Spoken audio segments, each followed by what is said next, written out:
Hello, and welcome back. Tonight, we're going to slow things down. Wrap yourself up, dim the lights, and let your mind drift somewhere far away, back to the cold stone corridors, the smoky candlelit halls, and the quiet farmyards of medieval Europe. Tonight's topic is a strange and oddly comforting one. Teenagers. Yes, teenagers, but not the ones you know.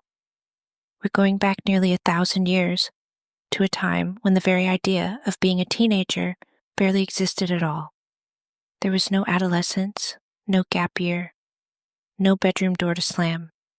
There was only the long, slow walk from childhood into adulthood, and it happened faster and stranger than you might think.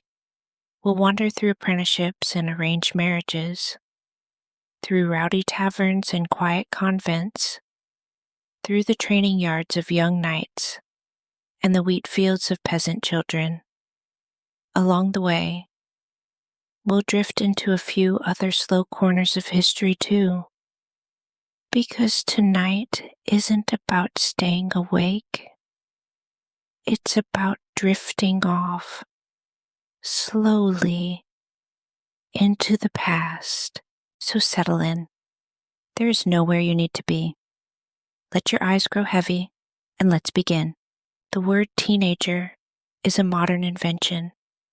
It didn't exist in the Middle Ages, not as a stage of life, not as an identity, not as anything at all. In medieval Europe, life was divided much more simply. There was infancy, there was childhood, and then, somewhere around the age of 12 to 14, there was adulthood. The space in between, that long, moody, uncertain stretch we now call adolescence, barely existed as a concept. By age 12, a girl in most parts of medieval Europe was considered legally old enough to marry. By 14, a boy could be considered a legal adult in many jurisdictions.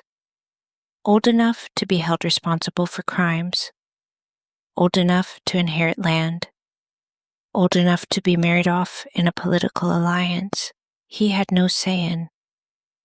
This didn't mean 12-year-olds were treated exactly like 40-year-olds. Physical maturity mattered, and everyone understood that a body took time to grow into its responsibilities. But the modern idea of a protected, extended youth simply had no place in medieval thinking. Children worked as soon as they were physically able. A child of 7 might already be minding sheep, spinning wool, or fetching water. By 10 or 11, many were already working full days alongside adults. So when we talk about medieval teenagers tonight, we're really talking about people we would still call children today, already carrying adult responsibilities, adult dangers, and, as we'll see, surprisingly adult mischief. For many medieval teenagers, especially boys in towns and cities, the biggest life event wasn't a school dance or a first job. It was being sent away from home entirely, sometimes as young as 12 years old, to live with a stranger for the next 7 years. This was the apprenticeship system, and it shaped the lives of countless medieval teenagers. A boy's parents would sign a contract, sometimes called an indenture, with a master craftsman, a baker, a blacksmith, a tailor, a carpenter. In exchange for years of unpaid labor, the master agreed to teach the boy his trade, feed him, house him, and eventually help him become a master himself. 7 years was the usual term. That meant a 12-year-old boy would live under his master's roof until he was 19, sleeping in the workshop, waking before dawn, eating whatever food the household provided, and taking orders constantly. Some masters were kind, many were not. There are surviving court records of apprentices complaining of beatings, starvation rations, and endless unpaid overtime, and just as many records of masters complaining about lazy, disobedient, troublemaking teenage apprentices. Girls had a quieter version of the system. Many were sent into domestic service in wealthier households at a similarly young age, learning cooking, cleaning, spinning, and household management, often living far from their own families for years at a time. Leaving home this early sounds harsh to modern ears, but for medieval families, it was often seen as an opportunity. A trade was security, a skill was survival, and for the teenagers themselves, it was simply how growing up worked. Image prompt: interior of a medieval blacksmith workshop, warm orange glow from a forge. A young apprentice boy working with tools under the guidance of an older craftsman. Dusty wooden beams, candlelight and firelight mixing, cozy painterly illustration, muted colors. Here's where things get a little wild. Medieval teenagers, especially apprentices living in cities, had a reputation, and that reputation was not for being quiet or obedient. City records from medieval London, Paris, and Florence are full of complaints about young apprentices getting into brawls, drinking too much, gambling, and generally causing trouble in the streets. There were even specific days of the year when this behavior seemed to explode. In London, apprentices had a long tradition of rioting on certain holidays, sometimes attacking brothels, sometimes clashing with foreign merchants, sometimes just smashing things up for the simple thrill of causing chaos. Guilds and city authorities tried constantly to control this energy. Curfews were common. Apprentices were often forbidden from wearing fashionable clothes, from carrying weapons, from visiting taverns, from gambling, and from associating with what were vaguely called persons of ill repute. The fact that these rules had to be repeated decade after decade in city ordinance after city ordinance tells you everything about how well they actually worked. Historians studying these records have often noted something oddly familiar. Teenage boys testing boundaries, showing off for each other, forming tight group identities, resisting authority. It all sounds remarkably like teenage behavior in any century. The setting was medieval. The impulse, apparently, was timeless. Image prompt: a narrow cobblestone medieval city street at night, warm lantern light spilling from tavern windows, a peaceful atmospheric view with old wooden buildings leaning together, soft fog, muted blue and amber tones. Calm painterly illustration, no violence shown, purely atmospheric for teenage boys of noble birth. Growing up looked very different, though no less demanding. The path to knighthood was long, and it began surprisingly early. Around age 7, a young noble boy might already be sent away from his family to serve as a page in another noble household, often belonging to a relative or ally. As a page, his days were filled with basic education, religious instruction, and small household duties, serving meals, tending to horses, running errands for the lord and lady of the house. Around 14, if he had shown enough promise, the boy would be promoted to squire. This was where the real training began. A squire spent years learning to fight with sword and lance, learning to ride and care for war horses, learning to maintain armor and weapons, and often accompanying his knight into actual battle as an assistant, carrying supplies, tending wounds, and observing real combat up close, sometimes as young as 15 or 16. The training was exhausting and often dangerous. Practice combat caused real injuries. Falls from horses caused broken bones. And yet this was considered completely normal preparation for adult life. A squire might finally be knighted himself somewhere around age 21, after well over a decade of training that had begun in early childhood. It's worth remembering that all of this, the years of physical training, the discipline, the exposure to violence and responsibility, happened to boys who, by our standards today, would still be in middle school or early high school. For medieval teenage girls, especially those born into noble or wealthy merchant families, the defining event of adolescence was often marriage, and it could happen shockingly young.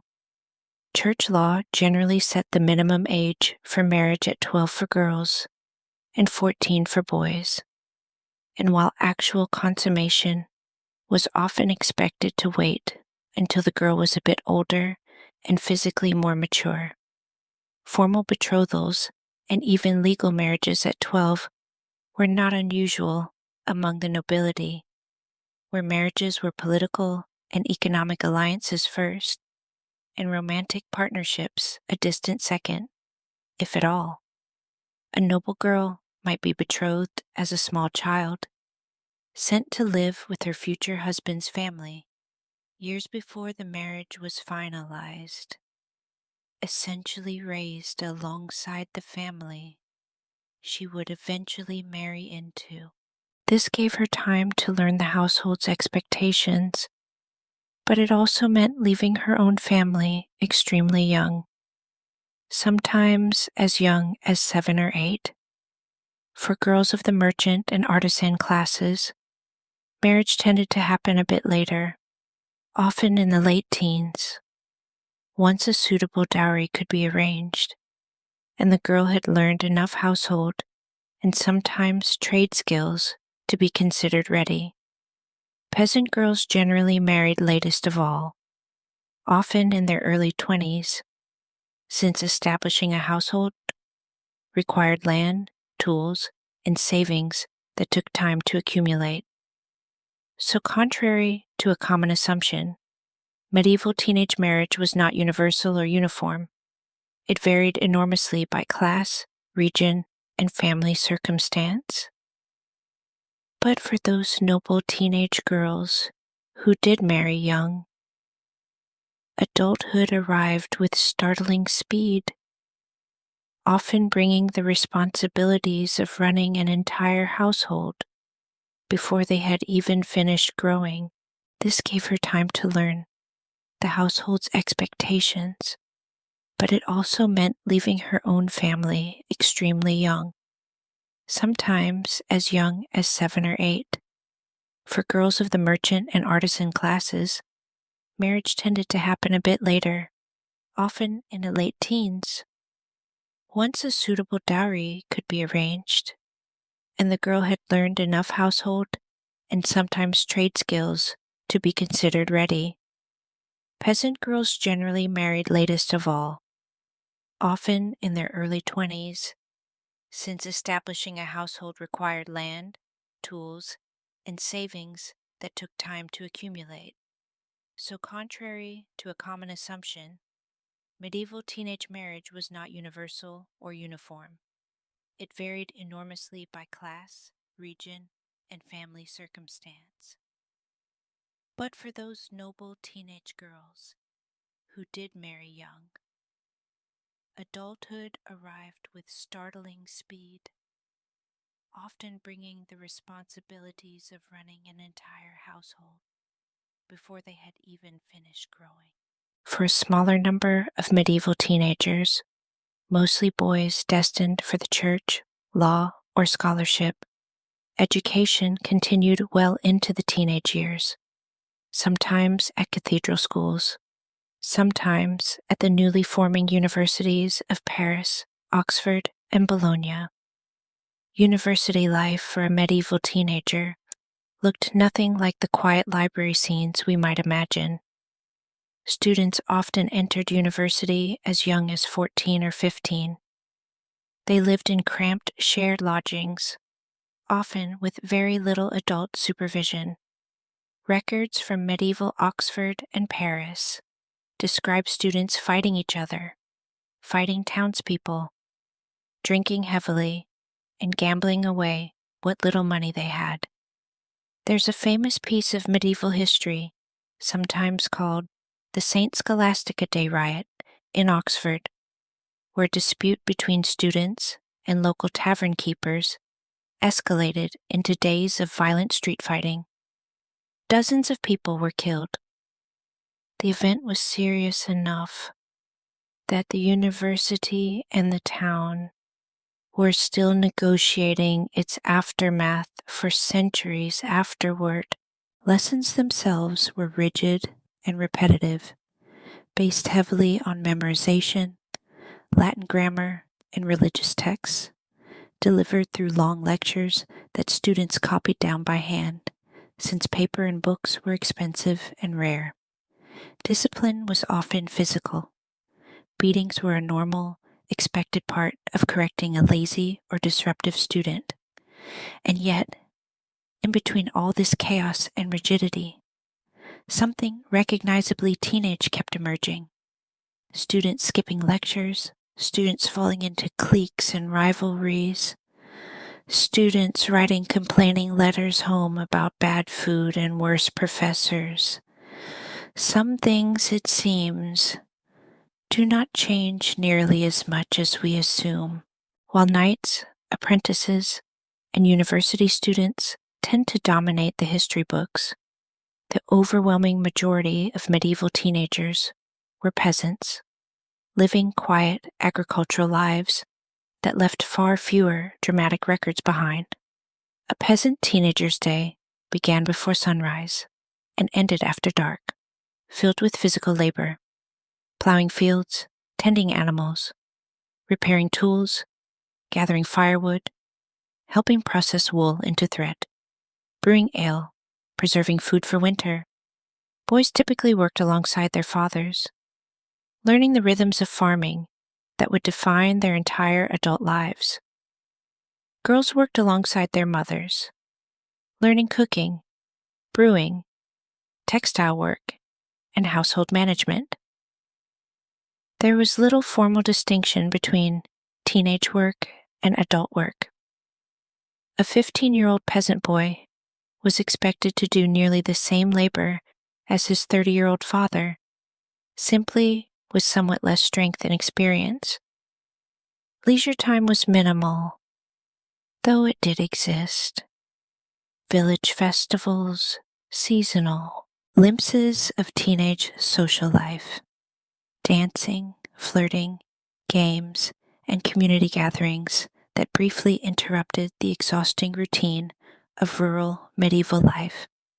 Marriage among peasant teenagers, as mentioned earlier, tended to come later than among the nobility, largely because establishing an independent household required resources that took years of labor to accumulate. In the meantime, peasant teenagers simply worked season after season in a life that offered little space for anything resembling modern adolescence, yet somehow still preserved small pockets of joy, community, and youthful mischief within its relentless routine. It might surprise you to learn that medieval teenagers cared deeply about fashion, sometimes to the great irritation of their elders. Surviving sermons and moral writings from the period frequently complain about young people's obsession with fashionable clothing. Overly long pointed shoes, tightly fitted tunics, elaborate sleeves, and increasingly extravagant hats. Preachers scolded young men for spending too much money on fine clothes instead of saving for their futures. City laws in various parts of Europe actually attempted to regulate what different social classes were allowed to wear, partly because ambitious young apprentices and merchant sons kept dressing above their station, blurring the visible boundaries between nobility and commoners. Teenage girls, too, faced constant moral commentary about their appearance. Hairstyles that were considered too elaborate, necklines considered too revealing, headdresses considered too showy for their social rank. Convent-educated girls were often warned specifically against vanity, suggesting that even within religious institutions, teenage interest in appearance and attractiveness was a constant, ongoing concern for the adults supervising them. None of this should be surprising, really. Across nearly every century of recorded history, young people have used clothing and appearance as a way to express identity, attract attention, and quietly rebel against the expectations of their elders. Medieval teenagers, it turns out, were no exception. They simply did it with pointed shoes and elaborate sleeves instead of modern trends. Because medieval teenagers were legally treated much closer to adults than children, they were also held responsible for crimes in ways that seem strikingly harsh by modern standards. Court records from medieval towns show teenagers appearing as defendants in cases of theft, assault, poaching, and property disputes. Punishments could include fines, public humiliation, such as time in the stocks, corporal punishment, or in more serious cases, the same penalties applied to adult offenders. There was no separate juvenile justice system as we understand it today. A 16-year-old accused of theft was generally judged much like any other adult accused of theft. That said, there does seem to have been some informal recognition that younger offenders might act out of impulsiveness rather than hardened criminal intent, and some judges and juries appear to have shown leniency toward younger defendants when circumstances allowed it. Apprentices, in particular, sometimes received lighter treatment if their master was willing to vouch for them and take responsibility for future behavior. Much recorded teenage crime was relatively minor and rooted in the same impulses we might recognize today: theft born from poverty or opportunity, fights that escalated from insults or rivalries, poaching driven by hunger, or simple thrill-seeking on someone else's land. It paints a picture of teenagers navigating a harsh legal world with very few of the protections or second chances that later centuries would eventually extend to young offenders. Despite arranged marriages and rigid social rules, medieval teenagers still found space for romance, sometimes sanctioned, sometimes very much not.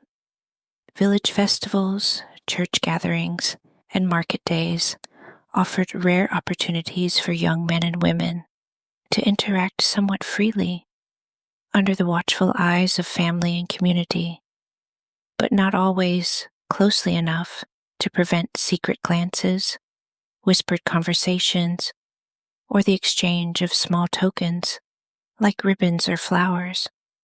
Medieval literature and songs from the period are full of young lovers defying family wishes, meeting secretly, and dreaming of choosing partners for themselves rather than accepting arranged matches. Church court records occasionally reveal cases of young couples who secretly exchanged marriage vows privately, without their family's knowledge or blessing, believing, sometimes correctly, under medieval church law, that a simple spoken promise between two consenting people could constitute a valid marriage. This caused no end of legal and family disputes when parents discovered their teenage children had effectively married themselves without any dowry negotiations, without any parental consent, sometimes to someone from a completely unsuitable family. Underneath all the formal structures of arranged marriage and social hierarchy, it seems medieval teenagers still felt the same pull toward independent choice and romantic connection that young people have always felt, quietly working around the rules whenever they found the chance.